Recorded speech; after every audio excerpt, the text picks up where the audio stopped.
Transcription number 133. Speech of Honorable Minister of Energy. Speed is 80 word per minute. Start. Mr. Chairman, Sir, may I have the opportunity to participate in this debate?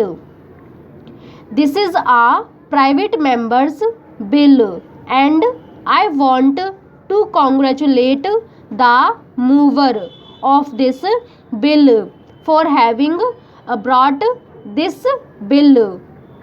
A very important subject has been raised that right to work should be made a fundamental right. Right to work is the birthright of everybody, however poor or however rich, whether a man or a woman. We have right to property as a fundamental right in our country, but it is really sad that right to work, which provides right to live, should not be made a fundamental right and should only be a directive principle. Why has this happened? Why could it not be made a fundamental right till now?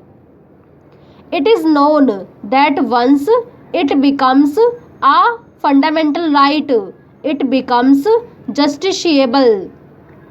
That means that a person can go to the High Court or the Supreme Court and say that it is his fundamental right and he must get a job.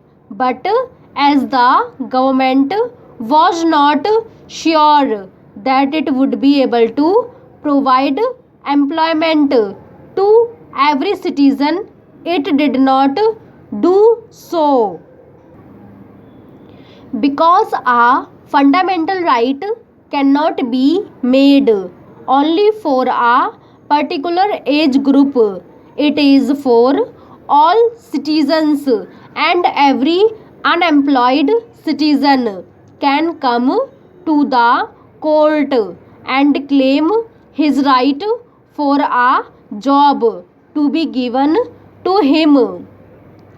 That was the real apprehension, reluctance on the part of the government, but this helps us to raise a larger economic issue of how we can create conditions in our country where every worthy person would have a job.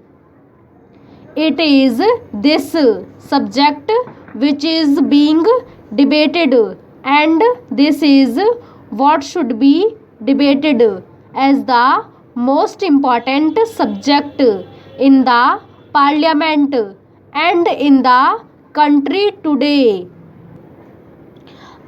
Unfortunately, I find very few people taking interest in this.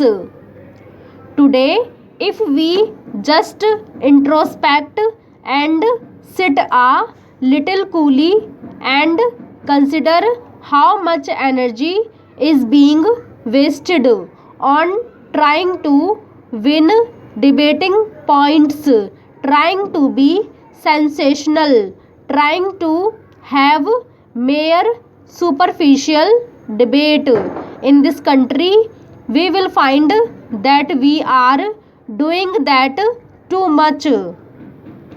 But the real issue is how to provide employment to every young man of this country, because after all, what is socialism? When we say that we have pledged ourselves in the preamble that we will establish a democratic socialist secular, sovereign republic. What does it mean?